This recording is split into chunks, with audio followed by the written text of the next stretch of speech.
All right, welcome along to the RTÉ Soccer Podcast. Raf Diallo here, and joined today by former Ireland international Keith Treacy and the 42.ie journalist David Sneyd. We're on RTÉ.ie, YouTube, Apple, Spotify, and wherever you get your podcasts, which is also where you'll find our daily offering of Women's World Cup podcasts. Today's one was with 16-time Ireland cap Rianna Jarrett and RT Sport Online's Anthony Pine, who were both over in Perth, and it's all ahead of Wednesday's second group game against Canada, which, like every other game, will be live on RT Television and the RT Player. But on this week's Soccer Podcast, we're going to be talking about the latest domestic action, including the LOI sides in Europe and the FAI Cup first round, and also Matt Doherty's return to Wolves. But before that, Keith, I know you were watching Ireland-Australia last Thursday. What did you make of it, and I suppose your thoughts ahead of Canada? Yeah, I hold out a small bit of hope for the game against Canada. But look, it's going to be difficult. I think we all know that the calibre of opposition we're up against is very, very high. So, look, against Australia, there's ways to win games, and there's ways that you can stomach if you lose the game. And the girls did us proud. They ran around, they competed for large periods in the game. I get they weren't exactly banging down Australia's door, but they kept them very, very muted for long periods. The penalties probably a little bit soft, but had it been the opposite way, we'd have been screaming for it. So I do think that's probably Australia's best little weapon. I know Sam Kerr is injured, but the way the wingers run from out to in inside the two fullbacks, that's where the penalty comes from. It's just a little bit too much pressure. But yeah, look, really, really restricted Australia. And like I say, holds us out with a bit, gives us a bit of hope going into Canada. Yeah, and David, I guess, if you were projecting back 5 or 6 years ago, if you'd lost 1-0 to the host nation, Australia, in front of 80,000, probably goes to show just how far this Irish team have got to in the space of like 6 years in that famous Liberty Hall press conference.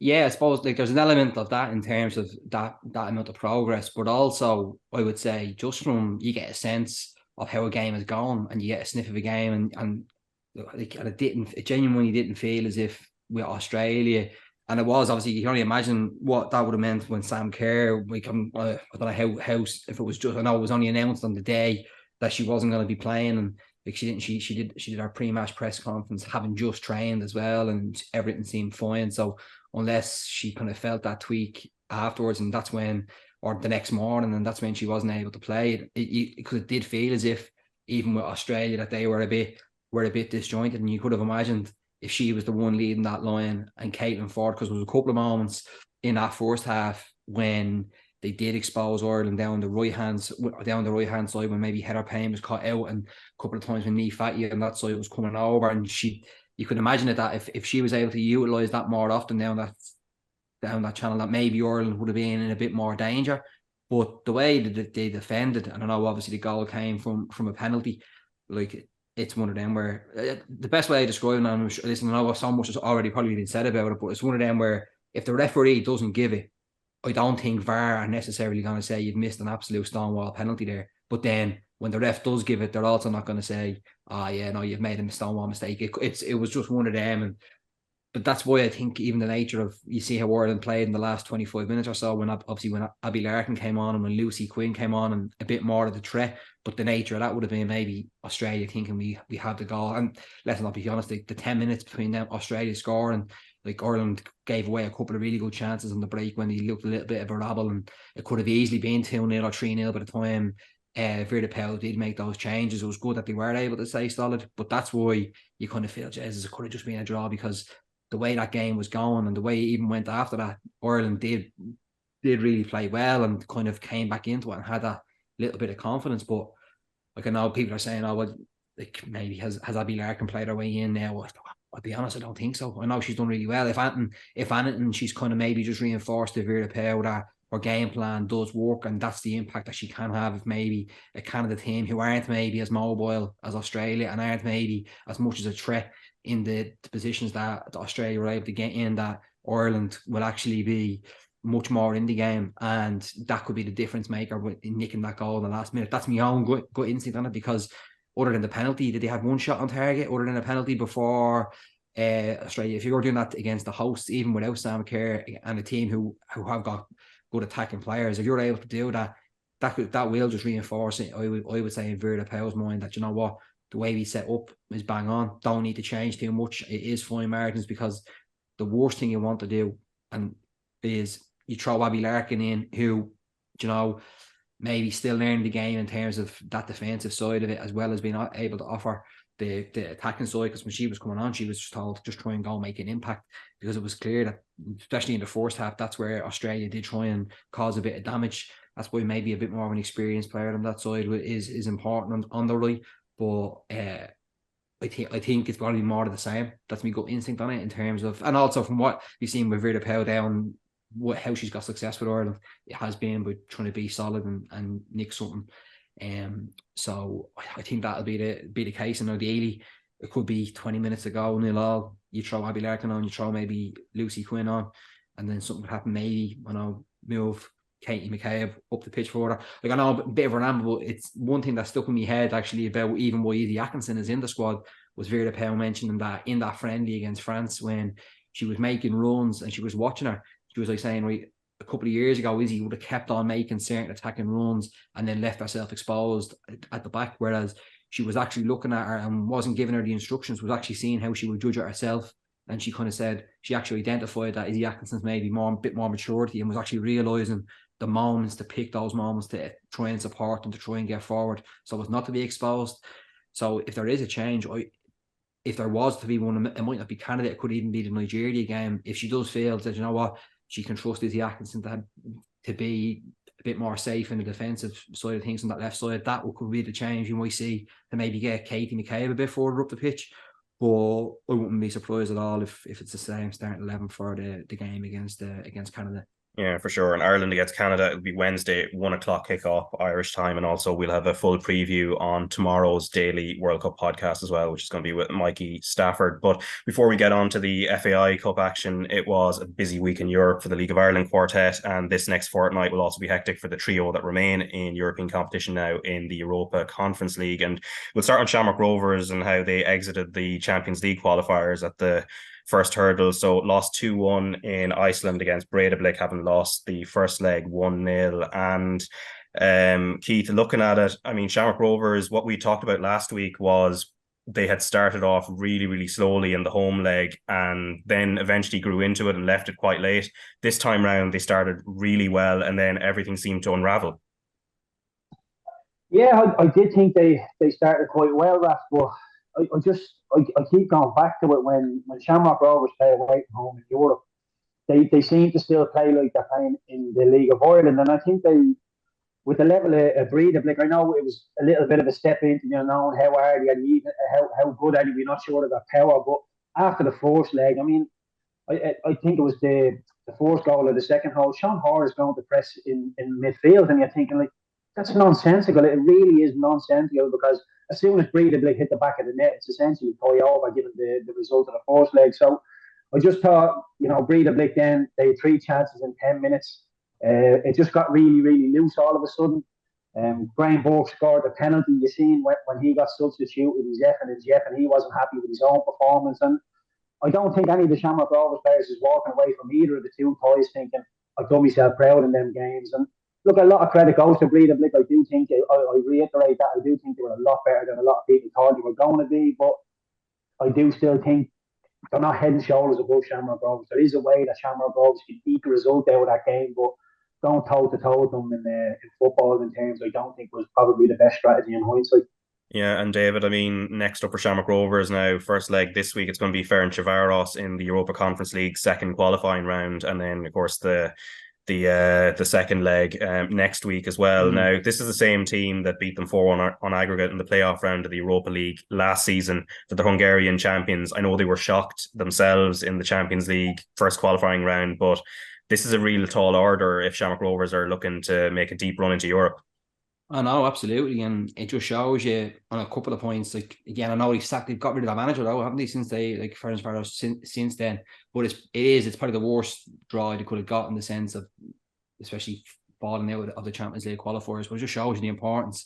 Again, it's how it happened last year, just winning that first game. Like Rovers now have to win 3 games to get into the Euro or to get into the Conference League, whereas like Breiðablik now are guaranteed 3 games. Do you know what I mean? And it just shows you that first game, and like going through it, I couldn't get over how naive Rovers played in that game in midweek, or if like I was doing actually a report for the 42, but just off the stream, and maybe you don't. It's natural. You don't get a true maybe sense of the game, but they just look so exposed. And even what Keith is saying there about the Sean Hall coming out, but like the second goal where it's literally the centre back plays one pass out to the midfield, and the midfielder is able to not even have to take a touch in the trunk and let the ball go across his body, make one pass out, and they're just straight through Rovers. Like so simple, and it was just. I don't know if it was maybe Rovers thinking. I don't know why they could think, considering in the first game, even though maybe they had more of the ball in the second half, Redwood were they're equal. They were more than capable of, as they proven, like well deserved to go through. I was just very surprised by how Rovers approached it and how the players were doing it. Maybe just you see what's happened since, we obviously them going out of the cup and what's happening now in the league. Like the issue is like, is there anybody capable? Because it's clear with this Rovers team, I don't think they're going to be able to do what they did last year, where they go on a decent run, and because they haven't done it other than maybe a couple of months earlier on, they won 4 or 5 on the bounce, or with maybe a draw in there.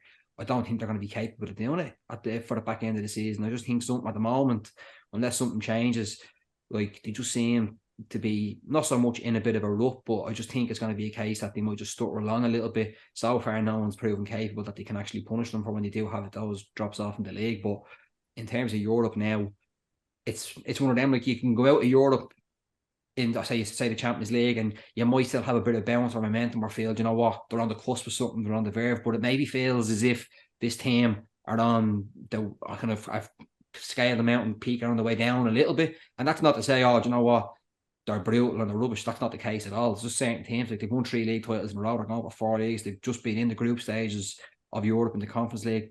Like, it's what all managers have to do, isn't it? Where some of the signings just haven't worked in terms of properly re-energizing the squad. Like Bort's been an absolute, let's be honest, it's been a nightmare sign. Just hasn't worked for him at all. Do you know, like Marcus Pum has had good moments, but I don't think anyone can say he's been consistently really at it. There's been, he's shown glimpses, and he's got a cracking goal against Bowles, but hasn't really kind of been able to do too much. I don't think, I could be wrong. I don't know what he thinks on it, but maybe it's just a case of, like at new football, it's like things can change quickly, and a team can begin to maybe lose its edge very quickly. And once you do, it can be shown up, and that's all now that has to be happening, is where it's not as if major surgery needs to happen to the team, but just a couple of enforcements made, and if they're going to be able to do it in between now and the end of the transfer window, or if they're going to be able to do it in the off season. And because the thing for Rovers now is they just have to win the league to get back in terms of that champions path, and for qualifying for Europe and what that brings them. But yeah, just kind of get the sense that this is a different kind of challenge now for Stephen Bradley and the players, where it's like the questions are being asked, where is this team at? Where are they going? And look, if they can do something against Ferencváros, maybe that could be the catalyst. Happened with Pats last year, when Pats were kind of struggling, under Tim Clancy the first half of the season. The European campaign kind of kickstarted, and they had a superb second half of the season. That's what you would think Rovers now would be looking for, maybe, is that they need something to try and kickstart that season, which sounds bizarre at the top of the league and all, and they're 4 points clear and they're grand, but you know, it's they're not that runaway train that it's maybe felt like domestically as they have been over the last couple of years. Yeah, because we'll come back to the cup maybe in more detail a little bit later on, but just staying on Shamrock Rovers, obviously they lost to Dundalk, and that means realistically beyond the European tie, Keith, the league is really where it's at for them in terms of, as David said, 4 points clear at the top, but now on a run of 4 defeats and a draw in their last 5 matches in all competitions. Just 1 goal scored in that run, which is Graham Burke's penalty in Iceland. And what, looking at them from the outside, Keith, like, where do you feel it's going wrong for them? And does it look like a blip, or does it feel like they need some sort of a spark in terms of a signing or some other change? Yeah, the one thing they've lost, I remember watching Shamrock Rovers last year, and there was periods where they didn't play well, and we were thinking maybe Derry could catch them, but they won. They just kept winning games, even when they were on the back foot. They were always walking away from games thinking, "Oh, Shamrock Rovers won that," and you're thinking they just lost that way to win horribly, or not really turn up but still win the game. And it's sort of a commentary cliche when you hear champions win even when they don't play well. And I know at the league they're sort of still winning, but hasn't been great. It hasn't been anywhere near good enough. So to say it's been a blip, this is just how their season has gone. They just continued their league form into Europe, and it's going to be really, really difficult for this Shamrock Rovers team to motivate them themselves, because as we know, they've come out of the FAI Cup. It looks really, really difficult in Europe, and like I said, we all expect them to win the league pretty easily at a canter, because I do think Doherty, Pats, Dundalk, they'll all take points off each other, so nobody's really going and run and challenging them.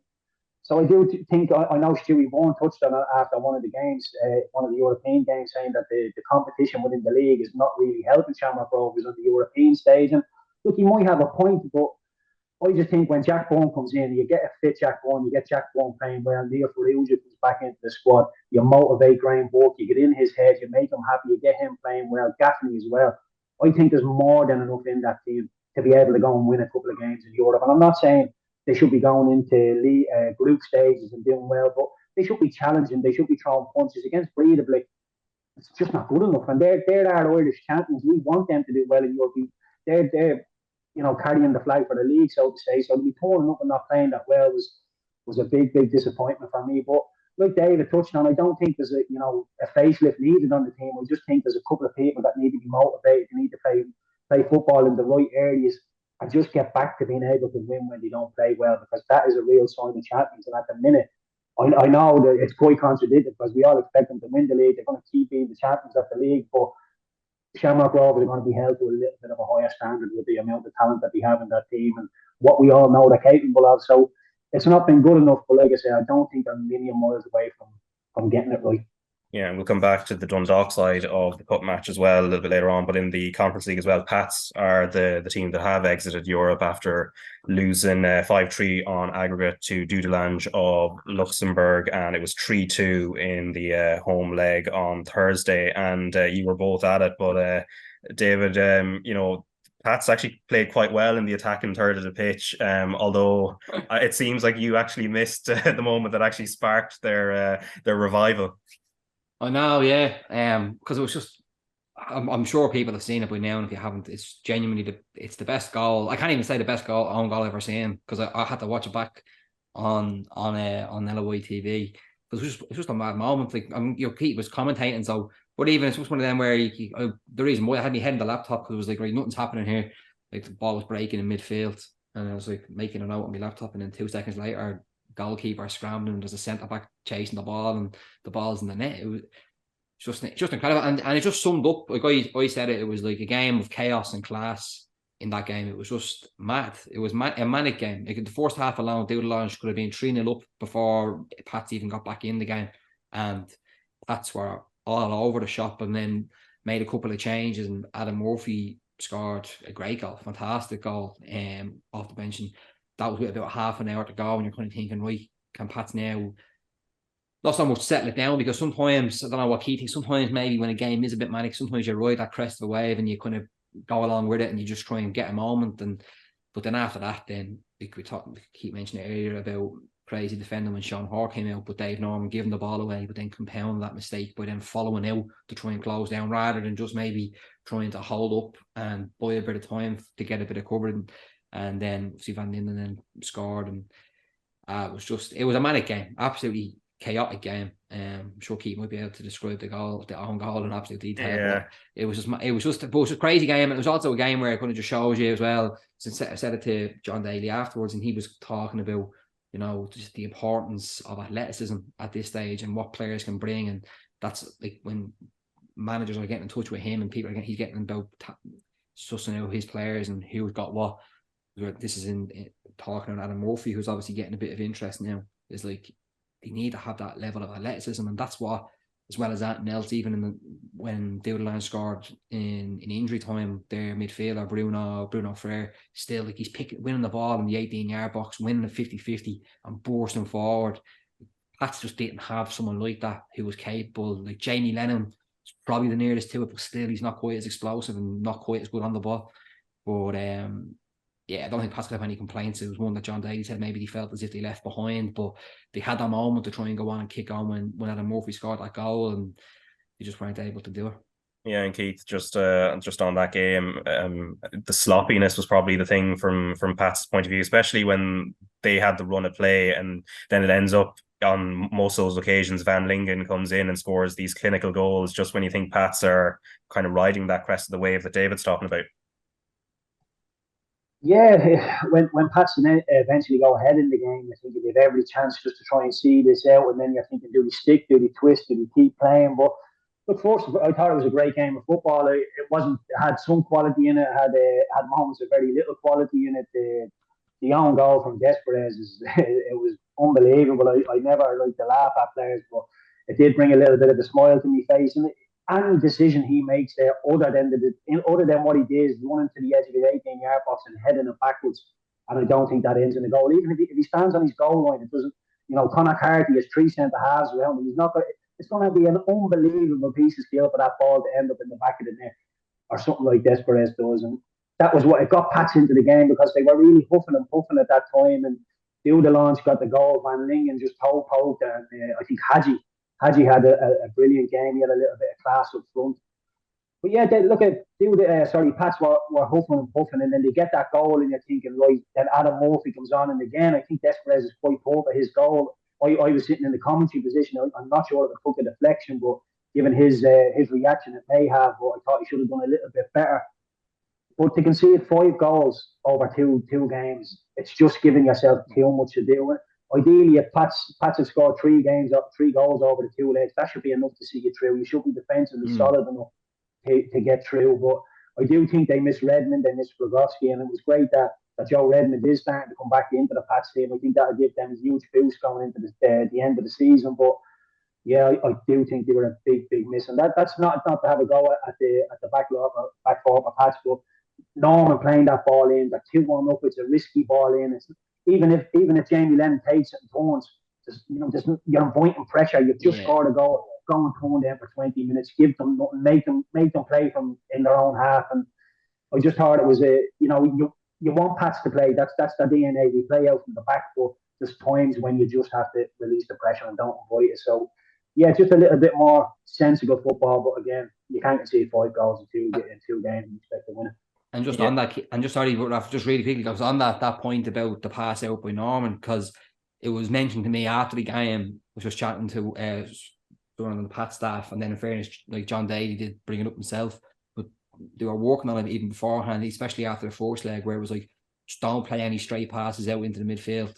Defenders, because it was in the first half, it was trying to, if you're going to play out, you play out to the wing back or to the fullbacks, or play wide. You don't play out straight in, because the midfielders that they have are just, and even the way Van Linden was playing, that they just almost invite that. They want you to play that straight pass out, and then you just swarm.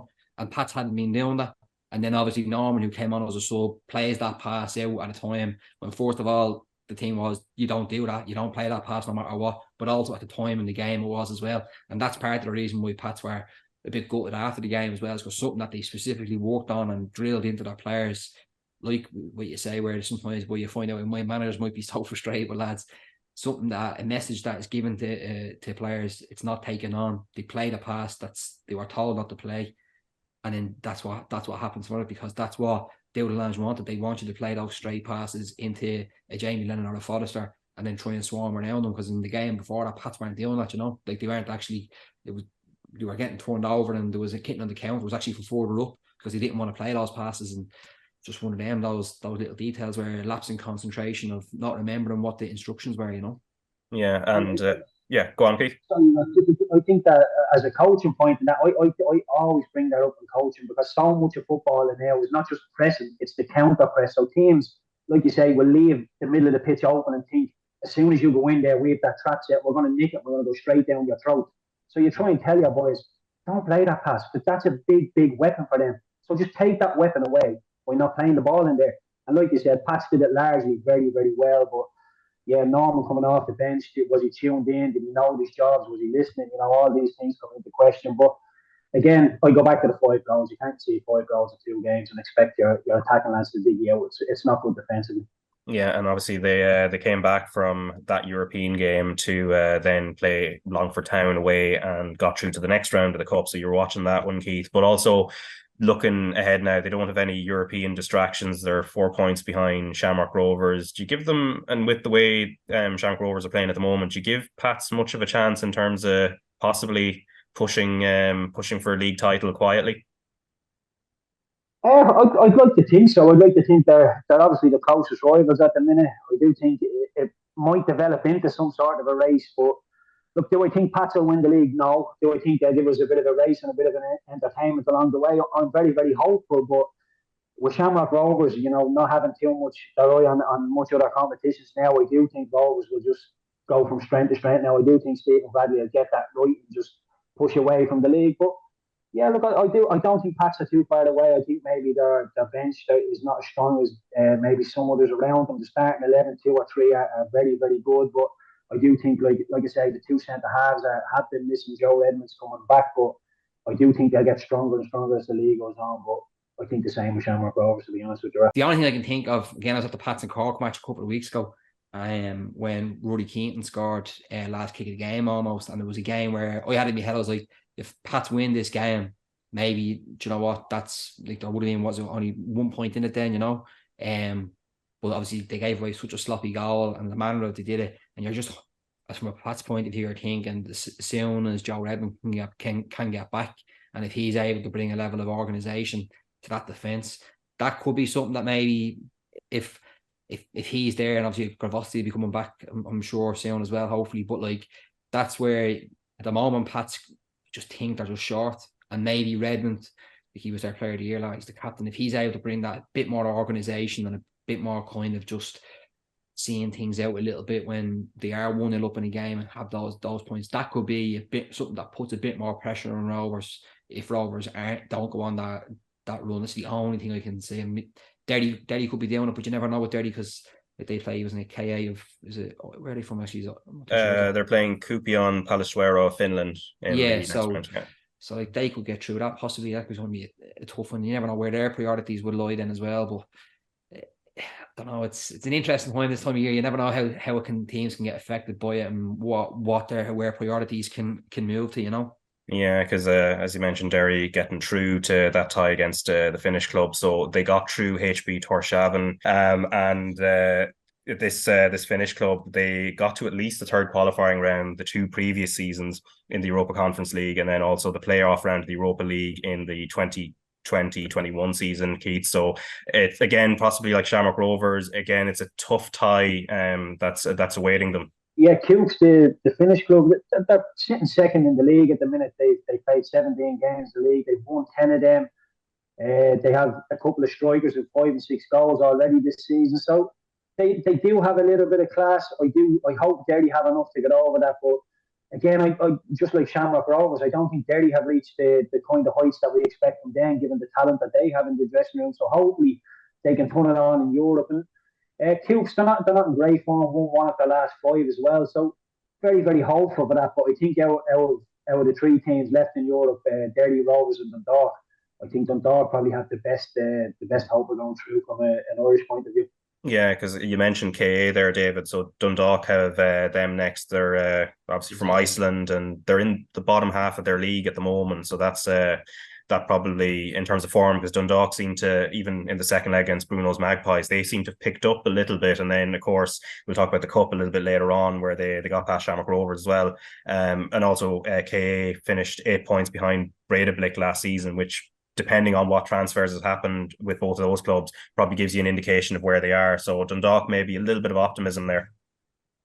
Well, you would imagine so. And again, and obviously we'll talk about the Cup separately, but again, to get that result, there's just a bit of positivity there. And yeah, like even KA, even this Dundalk team, even though Dundalk as a club over the last years have a bit more expectation, I suppose, and a bit more pedigree, and they still have players there who have experience.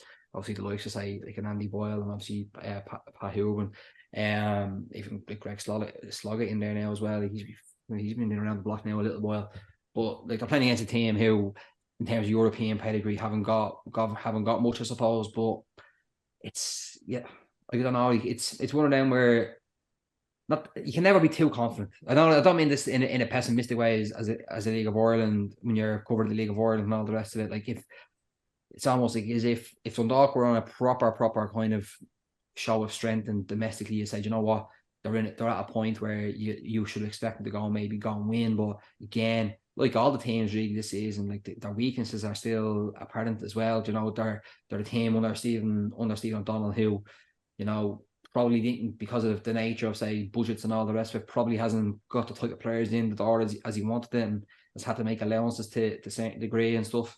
But like got through obviously against Bruno's Magpies in a sticky enough game when obviously they leveled as well. When obviously when they got the early goal, they could have been on easy street, but then came through it again, as you were saying, that the second half. You'd like to think that this Dundalk team and with the coaching staff would have enough know-how and enough ability to get through, but just the nature of it is you can never be too sure, especially even after one stage of it as well. You know, like regardless, like they went through against, I know was it Connors Keith team in Wales who they went through, and it's all without conceding a goal. Do you know what I mean? So like regardless, that gives you an indication that they must be set up and they must be have a decent defensive structure about them and stuff. And maybe you like to think Pat Huben, like the man at the moment, even with the actually, do you see that video? I'm going around, but see the video of that one actually online of Huben, where one of the sound technicians who was doing a gig in the San Siro put up the video of Huben in the San Siro after the last games. No, I did not see that. There's a local fella from Dundalk. I saw it online over the weekend. I was just bringing up, because just took me head as soon as I mentioned Huben, and it was like he was doing like some sound engineering for a band they were playing in, I'm not sure who it was, in the San Siro, but like on the video had on the big screen in the San Siro, which is the picture of Pat Huben celebrating. It's actually pretty good. Don't worry, you can cut this out in the podcast. It was just something that I found quite funny when I saw it online. Yeah, it sounds real anyway. But in the third qualifying round, of course, if the three left in Europe were to go further, so Shamrock Rovers, because the draws just happened, so Shamrock Rovers would face Hamrin Spartans of Malta or Dinamo Tbilisi of Georgia. Derry City would come up against FC Basel, obviously well-known, regular Champions League and involved in the Europa League, etc. I think they were Europa Conference League semi-finals last season, and then FC Tobol Kostanay, who were up against Basel at the moment, and Dundalk would be up against Club Brugge, another high-level club, or AGF Aarhus as well, who come from Denmark, of course, as well. But David, just on the, those ties, even if they were to get through to the third qualifying round, look fairly daunting. And when you're thinking about UEFA coefficients, and this is an ambition for the FAI to go from where they were previously, when the plan was set out, they were around number 40, and they want to get to sort of number 30. Yeah. It's a dent in the road, anyway, from the looks of it. Yeah, well, I have to go back and check this even on the coefficients. But when they did when the FAI did the kind of the plan for the future for the 10 or 20 year plan or what it was, and the strategic plan recently, they could have mentioned this about what they want to do in terms of teams in Europe. The guy could have wrote about it a little bit at the weekend, on the sense of just kind of what John Daly brought up, and it was just on the basis of what I've seen. Like at the moment, like what right have Irish teams got to say? Well, minimum. I know McGrovers did very well last year in terms of getting into the Conference League on the back of obviously winning the Champions Path and winning that first game in Europe, and then being able to go through the other rounds in Europe and stuff. But like until over the next while, there's some huge changes happening in terms of the structures of Irish football and what needs to be going through and what needs to be going to happen. We spoke with this only recently on the podcast as well, and even obviously there's some stuff going on about the FAI wanting the investment from government. But like in the meantime, it's still going to be a bit sporadic. It's still going to be a case of there'll be some teams will do well in one round, might struggle in another. To get through to a group stage, in terms of, it's more than likely only ever going to be the champions who win the league who are going to have a chance of getting into a group stage. That's just where Irish teams are at the moment. It's just going to be, if that's something that they're looking for continued, say, progress in Europe and consistently, well, like that's when you need to be able to have the proper investment from the youth structures all the way up and get to a point where it can actually be something that clubs can say, well, you know what, we're going to be investing X amount of money in, say, the youth side of things to be able to keep on developing players, be able to have full-time staff. And like, this is just such a repetitive point that I keep on making all the time.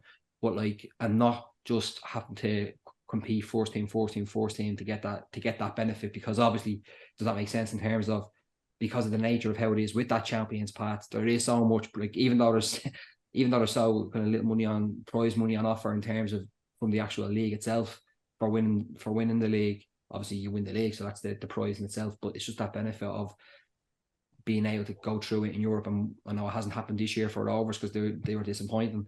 But like the fact that one round in Europe can be worth so much to you because if you get through it, because it just opens up other avenues and all. Not that you never guarantee that, but it just opens up the different avenues for you in terms of obviously say Europa League if needs to be or the Conference League then.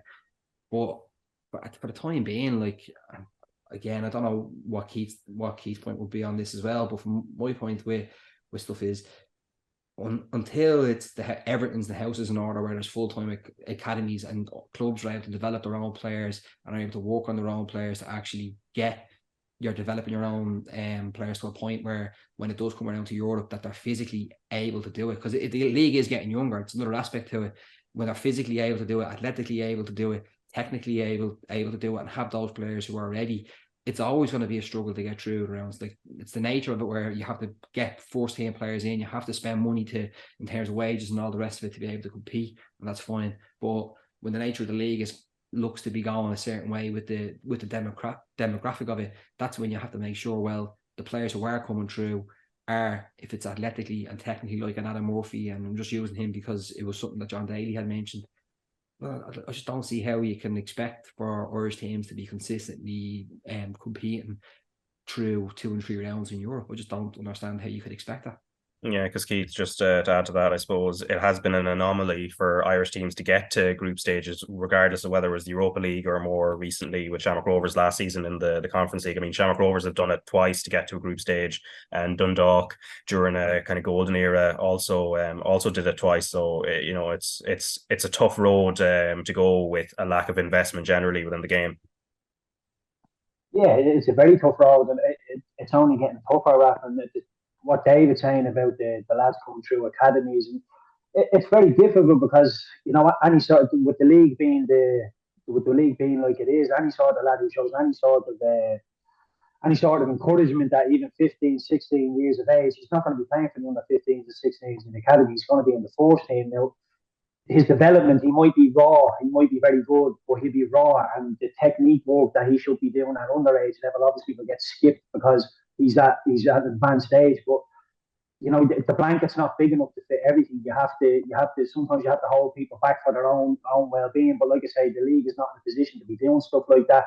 Anybody with any sort of talent gets thrown into the first team, and they start to think that they're a ready-made star, and that's not the case. They still need an awful lot of work. So it's difficult for Irish teams in Europe, and it's going to continue to be difficult. But I still think with the likes of talent that Derry have, that Rovers have, that Pats have, and Dog have, we can compete, but it's going to be difficult. And we can't always just say, it's down to the financial structure of the leagues or this and that. I think player for player over the last couple of games, Rovers against Breidablik, I don't think there's too much in that game, but we lost it.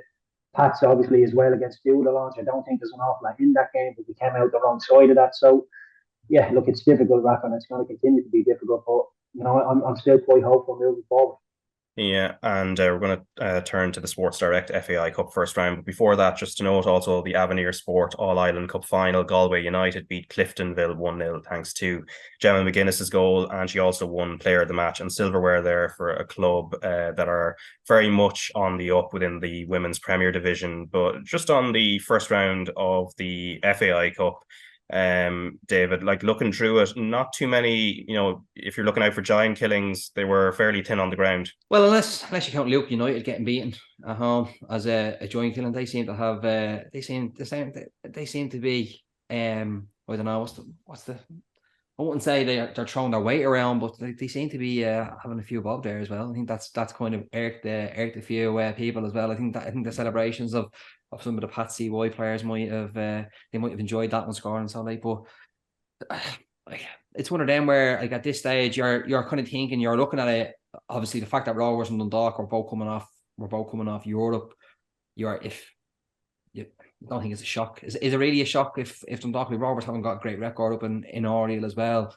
Like, obviously going by the table, it's a bit of a shock. It's not a joint killing. Maybe Pats look to be struggling for a while. I know obviously Keith saw that full game and stuff. Pats looked to be struggling for a while until actually Murphy scored, and then obviously Longford got back into it. That could have been a bit of one. And even Doherty up to a point. They took them a while to break down at loan as well. So they got through. You're kind of thinking, like I know it was on Friday as well. Like Bowes and Afalabi continuing his great run of form, knocking out shells. But there were some great toys. But it's just going to be interesting to see now as well who gets you in the next stage, because like if there's more, if you could see it, like if it's a Pats and a Dundalk, or if it's Pats and Doherty or Doherty and Dundalk, like some of these teams now they'll already be looking at the Aviva, they'll already be saying this is open up here now a little bit, so I don't know, it's still a little bit, not that cup fever hasn't taken hold, but it's like it's almost until you get to really the quarterfinal stage, that's when you kind of maybe get a sense for it and see where it could be going, But yeah, like nothing so far that's a kind of in sport, kind of got that whole cup fever, because as you say, like that hasn't been a mad shocker, that hasn't been like a mad game really where you thought just didn't see that coming, or this has got things going now a little bit, it's just kind of after the Europe and with the World Cup kind of thing, it just kind of feels like almost like a lost weekend a little bit, especially a lost weekend for the whole, seeing as they've actually gone out. But it's I think another little while before things will probably kick into gear with teams in the cup, Yeah, and of course Dundalk doing well to make sure they're in the second round, and the draw for that will be on Game On RT2 FM tomorrow, which is Tuesday. But also, David, just slightly overshadowed by events sort of off the pitch. So the FAI and the league as well put out a statement saying they're aware of an alleged racial abuse incident directed at a Shamrock Rovers player outside of Oriel Park yesterday, which was Sunday. And the governing body say they condemned the racial slur by the Dundalk supporter in the strongest possible terms. And I think it's fair to say these are the type of things we don't want to be seeing in the game. No, absolutely. Like even the fact, like you've seen the clip coming up on social media, and obviously it seems to be like you hear Pico Lopez kind of being open about it and making his point his own, like, and if anyone knows him, genuinely, like one of the for a centre back, is one of the nicest, calmest fellas, you know what I mean? Always kind of got a smile on his face, and for him to have to deal with that is just sickening. And I know obviously it was a completely different type of incident down at Cork, when obviously some of the Cork fans were seeing how Stephen Bradley's son, and you seen how quickly Cork were able to identify them and issue out that punishment. And yeah, it should be the exact same now in terms of the lifetime ban. They talk about zero tolerance, like, and all the rest of it. This is where you have to actually show it and make. It's not so much of that shouldn't have to be making an example of people. It's just like setting the example, not rather than making an example of someone. Does that make sense in terms of there's absolutely like no place for it whatsoever, and they should be punished, and the people who see it not to be. And it's just disgusting. And even when you see like Roberto Lopez, as I was saying, someone who's been around the league for so long, and like it's just sickening, to be honest. Yeah, and just a final thing on the cup as well. So Bowes' first team coach Derek Pender and Shell's manager Damien Duff were speaking to John Kenny. So that was after the Friday night Dublin Derby cup clash between the sides, which saw Bohemians win 1-0 and sort of avenge the defeat in the quarterfinals last season. So let's listen to the two of them right now. Derek, was the overall assessment of that game? Obviously very good cup tie, rip-roaring stuff, kind of hanging on towards the end, I thought. Yeah, well, I wouldn't say we were hanging on. The long balls are difficult to deal with, I suppose, and you get a little bit nervous towards the end when you're winning 1-0. That's in every game, but I thought we dealt with it really well, and thankfully we got the result in the end. First half, it looked like it was all Bowes. Second half, Shells came more into the game, do you think? Yeah, we were a little bit tentative, I suppose. We were probably a little bit nervous in our play. We played really well in the first half, thought we controlled the game, but even though we were nervous a little bit, probably nervous in our play in the second half, I still felt that we had the better chances in the game, and if Johnny scores one of them chances, it probably makes it a little bit more comfortable for us. They had a penalty claim in the first half. Yeah. What do you think? Yeah, well, looked a penalty to me, to be honest, where I was sitting. So, look, we got away with it, and thankfully, because we haven't got away with many this year. And I think overall in the game, if you look at the referee's performance, every 50-50 decision went their way. So, we got a bit of luck there, thankfully. Yeah, they got a header in the second half as well, which just cleared off the line, or looked like they ended up at the bottom of the post or something. So, it's pretty close to going to 1-1. Yeah, they hit the post from a corner. They hit the front post. Obviously, we'll look at that at training tomorrow, because we need to make sure we don't concede from corners. But look, you got one yourself from a corner. We did, because we work hard on them, and it was great for Johnny to get that goal, because like we say, Johnny gets very little protection, and he's been brilliant all year, taking a lot of banks, so I'm delighted for him. Damien, brilliant cup tie if you're neutral. What was your observations of that? We didn't start till the second half, and you can't leave 45 minutes behind. And then cup football, any football, league football, Dublin derbies, So that'll be a real criticism. I know the guys will be a big regret from them. I said it openly in our in-house media yesterday. You have to start quick. We didn't, and you're always playing catch up. Should you have had a penalty in the first half? Oh, well, that was a stone waller, you know. The fourth, Rob, and he's a good guy, and the linesman telling me it's down by, I think it's there for everybody to see. It's out at a 90-degree angle, but the lads are more up in arms. I still have to see it, one in the second half. So you'd say 2 stone wallers, but the one right in front of me, how we didn't get it, I don't know. But I'm not going to, keep bringing that up, because the first 45 minutes disappoints me a lot more than not getting the penalty. Having reached the final last year, to go out so early this year must be doubly disappointing as well. Yeah, well, listen, I was really excited by the draw. I know you can get, the non-league teams, the Leinster Senior League teams, but to get to the final, you're going to have to win big games, and the boys can be really disappointed tonight, because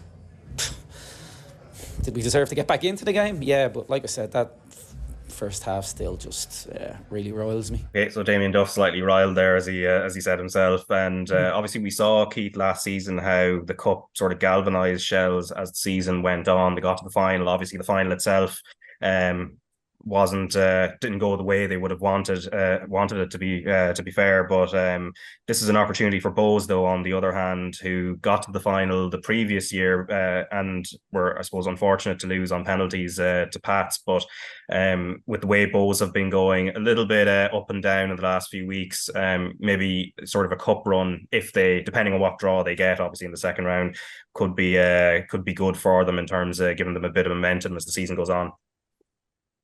Yeah, sometimes you're looking for any sort of inspiration, and it can be the littlest thing. Sometimes in games it could just be winning a 50-50 tackle or rattling somebody in the crowd get up. And sometimes when you win games in the cup and you go on a little bit of a run, you just start to get this feel that, okay, maybe there's something happening here. But I thought it was a really decent game. I enjoyed it. I thought Derek Penner's interview was brilliant. How many times has somebody asked the manager, what did you think, was that a penalty? And you just, I haven't seen it yet, or I'm not sure. And he said, yeah, it was a penalty, it was. And it was brilliant, honestly, from him. I do think it was a penalty. And obviously, Shelbourne hit the post. Duffer saying they should have had a penalty as well in the second half. But he's right, as a coach, as an aspiring coach now, you can't not turn up for 45 minutes and then when you lose the game, start giving out about it. You have to play for 90 minutes. And Shelbourne, unfortunately, didn't do that. They probably did do enough to get back into it, but yeah, Bohs would be happy just to get that over the line, especially with what happened last year with them not turning up in the quarter-finals against Shells. So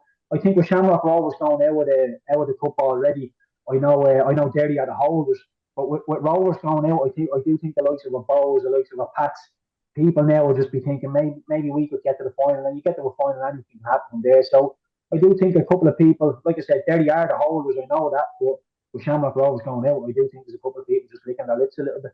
Yeah, and speaking of Bohs, one of their former players from many moons ago, Matt Doherty, has made the move back to Wolves now. Obviously, last season in January, he left Spurs to go to Atletico Madrid on a short-term deal. Barely got any game time, David. And it's an interesting move back to a club where you're wondering with, the change of manager from when he was there previously, the system has changed, and Doherty seems to thrive in a very specific type of system. Well, that's it, because you look at Doherty, even at Wolves, he got to move pretty much the Spurs in the back of playing as a wing back, didn't he? That's pretty much where he's shown in that 3-5-2. Lopetegui, it's an interesting one, though, because you wonder, this is where, again, some of the sounds, it's not as if he's there for the long haul. No, he doesn't sound happy anyway from some of the different clubs. Even straight after, as soon as they survived, they made sure they stayed up. He was giving interviews and talking about what he wants from the club, and let's be honest, he's probably thinking, considering where he's been previously and who he's managed and stuff, he's thinking, well, not that he can throw his weight around, but he's a manager. He can set the agenda here, which is how it should be. But I don't know. It kind of could strike me. I wouldn't be surprised if he has a new manager relatively soon in terms of how Wolves actually start the season. Obviously there's the issue even at Wolves as well, where you're kind of thinking, well, between that with the manager, but then also, not that they just stayed up, but there's been a few changes there, a few players. Ruben Neves has left as well, hasn't he? And yeah, there has been a couple of other bodies here who've gone out the door, and you're kind of thinking, will he play football? This is the thing. Not that any player will get 100% assurances, especially in someone like his situation. I don't think he could expect to be getting assurances that he's definitely going to play. that's what he needs. You know, he kind of, like, he didn't barely kick the ball. He got about 15, 16 minutes of football for Atletico Madrid back in the last year. Played a little bit for Spurs. He was in and out, although he kind of looked as if he was maybe beginning to get more of a foothold in that Spurs team. But it's just going to be interesting. I don't know. It does strike me as a bit of a strange one. Do you know what I mean? It's just that he has gone back there, and also in the situation, the fact that even the formation that they play and stuff. But if he goes in and he plays, it's only going to bode well, especially for Ireland when at the start of the season and all the rest. You know. Yeah, and Keith, what do you make of it? Because it's an intriguing enough one. You know, sometimes people would often advise don't go back to somewhere you've been before, but obviously he knows Wolves well. He's well respected by the supporters. Did well in his previous spell, but then you look at the squad they have. So Nelson Semedo is still on the books there, who would normally be the starting right back or right wing back, depending on what system they go for. But also, as David outlined there's been a lot of changes at the club. They're not spending a huge amount of money. You'd worry, if you were a Wolves supporter, what situation they're going to be in next season, because obviously they're a little bit constrained. And then Doherty kind of returning to a situation like that where game time isn't necessarily guaranteed. Yeah, from the outside looking in, Raf, I do think Wolves will be up against the next season. I'm not saying I think they'll be relegated, but I do think they'll be there or thereabouts. Just, you know, having a quick glance, you look at who they brought in: Tom King from Northampton on a free, and Matt Doherty from Atletico Madrid on a free. They're not spending money. Raul Jimenez is already. It looks like he's going to go to Fulham for $5.5 million to replace Mitrovic, who wants to go to Saudi Arabia. Neves is already gone. Yeah, and the noises coming out of Lopetegui are not good noises either. So I just hope that Matt Doherty goes there, gets his head down, gets into the team under Lopetegui. And I do think at some point, you know, whether it be a month, 2 months, 6 months, Lopetegui will leave. But that's going to be a really important point for Matt, that he doesn't just get lost in the turnover of manager, that he ends up, you know, in the under-23s or a bit part player. Because looking at it through Irish eyes, he's all the talent in the world going forward. If he could just slow people down when he's in a defensive 1v1 situation, then I do think he'll get into the Wolves team, because what he brings you going forward is everybody knows what he has. It's just a little bit question mark over him that maybe Semedo is a little bit of a better defence, or maybe a little bit quicker, can recover a little bit better if he does get beat. So it's not going to go there to go straight back in on his reputation. He will have to earn it. I'm hopeful that he will, but I can see a scenario where he does go there and get lost and doesn't get an awful lot of game time, like a little bit like at Atletico. But you know, at Atletico, you're at an elite club in Europe. It can sort of be okay. Anybody can go there and not get a lot of game time. At Wolves, going to be threatened with relegation next season, not bringing a lot of people in. Just get your head down and work hard, get into the team, and whatever happens, that happens. Just don't get caught up in what I would assume will be a turnover of a manager pretty soon. Like worst case scenario for me is Wolves have a shocking start to the season, Lopetegui goes, and they decide to bring Martin O'Neill in on a short-term contract, because then he really is goosed.